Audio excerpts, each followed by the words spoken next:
All right, we're taping this. It is 11 Eastern time on Tuesday night. Ben Thompson, Super Bucks fan from the Stratechery blog, was supposed to be on this podcast to talk about Giannis. Bucks up 3-1, no Trae Young. Just have a nice, easy, breezy conversation. Is Giannis underrated? Midway through the third quarter, that took a dramatic turn for the worse. Giannis on the ground, me and Ben texting back and forth. And I totally understand this as a sports fan. He's like, I don't think I can come on. And I get it. We've all been there with our favorite teams. Fortunately, I was able to recruit 2 doctors from the Ringer right out of the gate. Chris Ryan, Big Waz. Giannis had hit that LeBron zone where you just assumed there was no way he could ever get injured. Nothing could ever happen to him. He was superhuman. And even if a chainsaw cut his leg off, he would just go walk over, put it back on his leg and just go back running up down. What was your reaction as you saw he wasn't going to get up? I thought it was an ankle first. The problem is that I assumed Kyrie's ankle was going to be fine. Even as bad as it looks, it just always feels like guys come back from ankle injuries semi-hobbled, but come back fairly quickly from those. In the past, they did anyway. So I was like, I thought Kyrie would miss 1 game tops. Then he'd do the crazy tape and injections and sort of limp around there and make it happen. Kind of like Isaiah Thomas did back in the 80s, right? Like I assumed that would happen with Kyrie. But then Kyrie doesn't come back. Of course, we had LeBron as the example beforehand, and now Giannis. And now I'm scared of ankle injuries now. I'm going reverse on them now because of this past few months with 2 completely huge superstars, integral to everything that their teams do, having ankle injuries, take them out for extended periods of time. So I was like, damn. Yeah, but this was the hyperextended knee, though. But then they're like hyperextension. I'm just like, that's kind of better. I don't know. It's crazy. You're just reading body language at that point when he walks back to the bench. You're just like, oh yeah, well, I mean, like if it had torn or something like that, there's no way he's standing by the bench, and if it was close, he would have gone back in. So it's like we're just reading tea leaves at a certain point. Watching him go down though, and thinking about all the injuries that we've seen, including even Trae Young, who didn't play tonight, it reminded me of that the meme that goes around with James Franco from that Coen Brothers movie where he's got the noose around his neck and he turns to the other guy next to him and he's like, first time. And it's like, that's everybody in the league. It's just like, yeah, man, your star franchise player go down with a debilitating injury. Join the club. Yeah, Chris, you got off pretty well with the Embiid thing. He was able to play with his debilitating injury. These other teams, I just think at this point, my injury was more of like a sort of ambiguous psychological, emotional injury to like the point guard. Yeah, yeah, a broken brain to Ben Simmons. Yeah, I think at this point, is it just fair if Devin Booker just has to sit out so every team cannot have a star? Maybe this is how we remember the playoffs. Everybody's missing a guy, and then it's like, all right. Rest of the team, let's go. Let's see who the champ is. I mean, I know you're joking, but it's really been that stark. You got to think about AD, Jamal Murray, Kawhi Leonard, now Giannis Antetokounmpo. It's been... How about James Harden, Kyrie Irving? James Harden, Kyrie Irving. Like, these are the best players the game has to offer. Mitchell compromised. There's no, I know because a lot of times when we see injuries in the playoffs, the sort of contrarian take is to be like, there's always injuries every single year, blah, blah, blah. I think we're just, we're overly emotional about it this year. We're being prisoners of the moment. We're not taking history into account. This shit is unprecedented. Yeah. This is unprecedented. And it's not all that, it's like, it would be one thing, I think, if there was a lot of wear and tear, soft tissue injuries, which I think is what a lot of the load management conversation centers around. And I think when Jamal Murray happened, I was like, this is just a guy who's been playing way too many games in too few days, and like they're gunning for a seeding, and it's just like near the end of the game. And it was near the end of the game, yeah. And you were just like, Jesus Christ, he'd been like kind of limping around out there.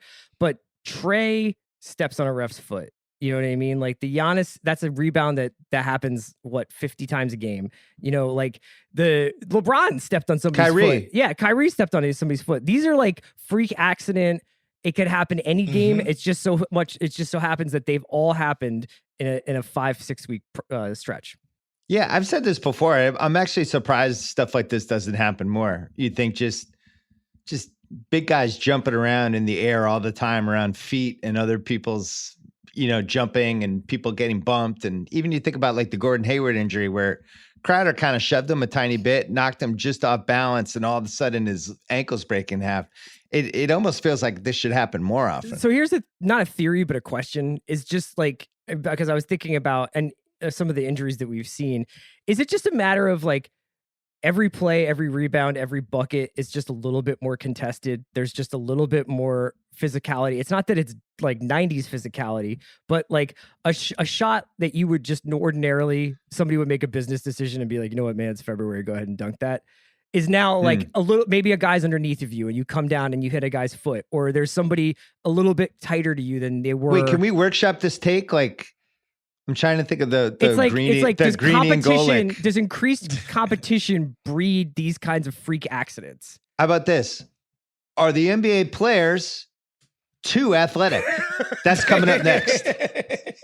And people are not going to want to hear this, but I think that NBA games are more strenuous than they've ever been. I think the level of physical exertion that these guys are doing on both ends of the floor, where dudes are digging in on the paint, in the paint, then sprinting out to a guy who's not shooting at 19 feet. He's shooting at 24, 25 feet. And you got to get on a dead sprint to cover that. And then, of course, just chasing around the Steph Currys and the Klay Thompsons of the world all game long. Like the level of physical exertion, I think, is higher than it's ever been. And, look, I'm not one of those guys who likes to say, oh, Michael Jordan was playing against mechanics and, basically the Brooklyn Brawler back in the 80s, right? Like, that's a ridiculous thing to say. But if you do watch those games, the defenses don't look like how they do now. They don't play as hard for the 4 quarters like they do now. Yeah. I agree with you. And I think that's definitely has its effect on how often guys are getting injured. They're exerting themselves to a higher degree now. There's also, and this has been brought up a bunch of times, especially over the course of these playoffs, but Embiid, when he first got injured against the Wizards, that was off of like a one-handed ball fake from outside the arc, and then like a glorious stride into the lane, and Daniel Gafford was there. But like 7'2" centers are usually not doing that. They were not doing that in the 90s. Like, Bill Cartwright was not doing a one-handed ball fake and then Euro stepping into the lane for a dunk. And that's what these guys are doing with their bodies now. I just checked LeBron's Twitter feed because I wanted to see if he was going to go on a rant about the injuries, but he just did a prayer signal for I was like, Giannis, am I that boring? Oh man, which somehow is 61,000 retweets. Yeah. But you're not on Twitter. No, I just checked out just for that, for the content. You should unfollow everybody but LeBron. LeBron and like dating Heifetz. Yeah, those would be my right. two people. Oh my goodness.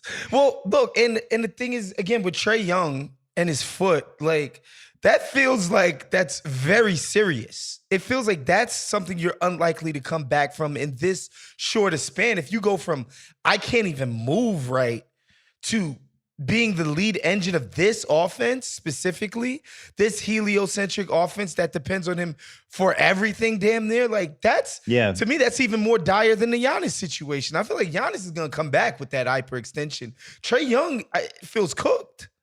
All three of us know where this is headed, and this is headed towards Cam Reddish versus Nick Batum in the NBA Finals. I can't wait.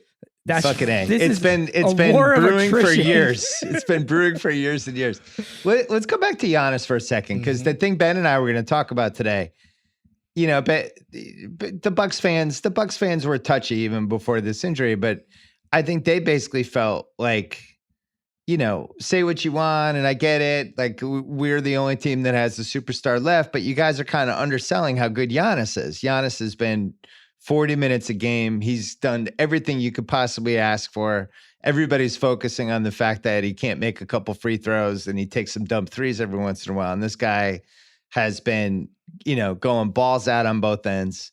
He did everything you ever would have wanted from him in the Brooklyn series. He's actually gotten better as the playoffs have gotten along. He's added a little low post thing that, he's had in spurts, but feels like, way more reliable than usual. And he's just a guaranteed 32 and 14 every night. He's basically putting up Shaq in the early 2000s playoff numbers. And it's like, so if you want to do the laundry list of all the guys who've been hurt and why this Bucks title, if they manage to win it, doesn't matter, at least give Giannis credit that he's a great guy on a not very good team.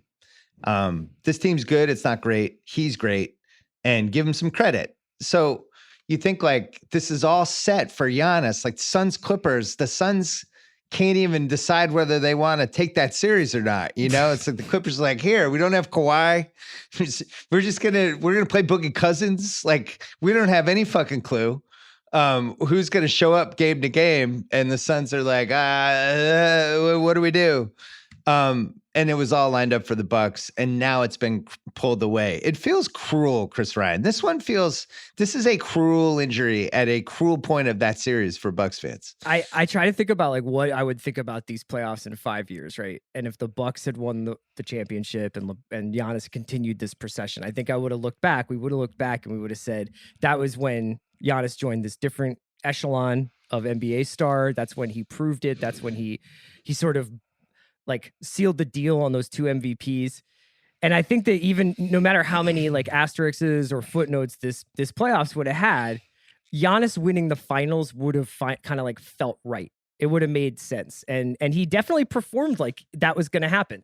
Like he's been, I've seen a lot of Shaq comparisons and like he is basically unstoppable in the post, but the way he accumulates those numbers kind of reminded me of Duncan, where you're just like kind of watching, and then you're just like, wait a second, does he have 28 and 12? Like that, yeah, you know what I mean? And you're midway through the fourth quarter. So that's what it was making me think of. Well, it also was, remember 2012? That was when I wrote the footnote title article for Grantland about Derrick Rose goes down. That was disrespectful. That was disrespectful to LeBron. Well, there was a bunch of injuries that year, and it was like, look, whoever wins this year, there's going to be an asterisk. And I was like, I don't like the word asterisk. I like the word footnote. I think, the footnote, depending on the injuries and whatever, but every title has some sort of footnote. 2012 is clearly going to have a major footnote. The Bulls were the best team. Derrick Rose got hurt. There were a bunch of other injuries in the West. 9 years later, nobody remembers any of that stuff. They just remember LeBron was great and he won his first title. And I do think the stage was set for that for Giannis. And now it's like, I mean, Waz, are you able to wrap your head around a Hawks finals appearance with Bogdanovich on one leg, Trae Young nursing a foot bruise from a ref the first time in a while? A ref's hurt a player. Yeah. Reddish and the Rooster. It's a buddy cop movie. Capella's got a broken nose, it looks like. Has something really bad happened to him at the end of the game? They're on their second coach. This could be our champion. First of all, I want to ask Chris Ryan I want to make sure that we've settled on a euphemism for Huerter's redhead nature. Like, what are we going with officially? I'm personally fine with ginger, but like I understand. Apparently, that is like that's frowned upon now. Because I called him ginger is frowned upon. Yeah, I think so. Yeah, that really. Yeah. Oh wow. Especially in the UK Isles, like in in Great Britain and the so there's ginger shaming now. Yeah, I think it's like kind of like. Yeah, but like I have a redheaded aunt and a redheaded uncle, and we've been making ginger aunt like so. That's I'm out. I have to come up with something else. Yeah, I would have to. I really want to dig into this. Wait, so we can't acknowledge, but are we still allowed to acknowledge that he's got flaming red hair? Absolutely. No. Yeah. We're not allowed. No, we aren't. Not allowed. Not allowed to mention it. We can acknowledge that Kayvon has red hair for sure. Yeah. Okay. It's one of his defining characters. Yeah. Okay, cool. So what's his nickname now though? Because I made the mistake of calling him Red Mamba. Apparently that was taken by Matt Bonner. Yeah. And then I was like, isn't he the Red Rifle? And they were like, no, that's Andy Dalton. What is he? Personally, I go with Herder She Wrote. Herder She Wrote. Okay. I go with I can't believe this guy didn't make the Olympic team over Kevin fucking Love. That's my nickname for him. Kevin Love hasn't done anything in 3 years. He's on our Olympic team for sure. Yeah. You like mine more? Yeah. Maybe there's some acronym it'll fit for on it. a t-shirt better. Yeah. And honestly, to jump back to Giannis really quickly, I never said Giannis wasn't great. I just felt like the Bucks were not maximizing what he's able to do with somebody who helps him create. But I think you've seen as this series has progressed, him on the pick and roll as the guy setting the screen and not only subsisting on, I'm just trying to, one-on-one and dribble, has been amazing for them, particularly against the Hawks. And I think he's found something, and something about this playoffs has allowed Giannis to kind of figure it out. How's the best that I should be attacking, based on opponent, based on situation, based on who's out there as far as my teammates and the lineups? Like, he's been allowed to do that. Now, Bucks fans are going to be mad about this. He's only been allowed to do this because they didn't get cracked by a real team, right? Like, they played a severely diminished Brooklyn team in the second round and barely eked out a victory there. So we could be talking about a guy who's out in the second round right now, not learning all of these hard lessons in the Eastern Conference Finals right now. Like, that could easily have been the case. So like Chris said, if he would have went on, figured this series out, then wins the championship. And we all understand how crazy this season was and this championship was. But this was deemed, the God said it was going to happen. Sure. And guess what, though? This playoffs has prepared Giannis for what he's going to have to do in the future while continue to win championships. And I'd have been fine with that story, honestly. It's not like I'm going to be like, well, like my man Stugotz would say, well, in the Stugotz's personal record book, such and such doesn't have this many championships because I dock him for X, Y, Z. I wouldn't have done that to Giannis, but I think you can't deny that having played these diminished teams is what has allowed him to learn these lessons. Chris, you know what it's like? It's like those Oscar years when like Adrian Brody wins Best Actor. Right. And you're like, oh. I guess we didn't have a better performance this year. Or it's when Meryl Streep and the Iron Lady. It's like, I guess we couldn't top that one. And then you just kind of move on to the next year. Hope for a better Oscars. So this Giannis championship is crash? Yeah, this season's crash. Quite literally.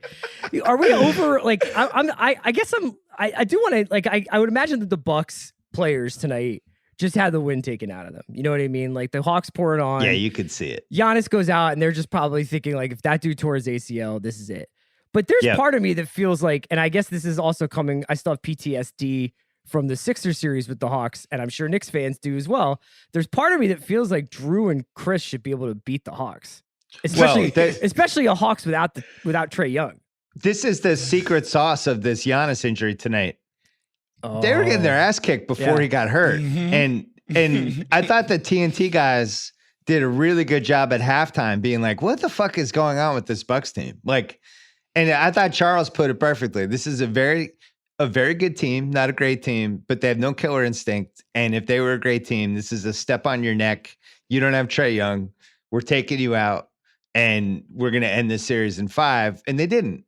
And so even before he got out, it was, I thought, an embarrassing effort by them. And, it goes back to the issue that we've had with this entire playoffs, even as entertaining as it's been and unpredictable as it's been and as weird as it's been. It's just, there's no greatness, and the only team that had real greatness, I think, was Brooklyn. I think they could have hit a level with those 3 guys that really would have been memorable. And once that was taken away, it became a crapshoot.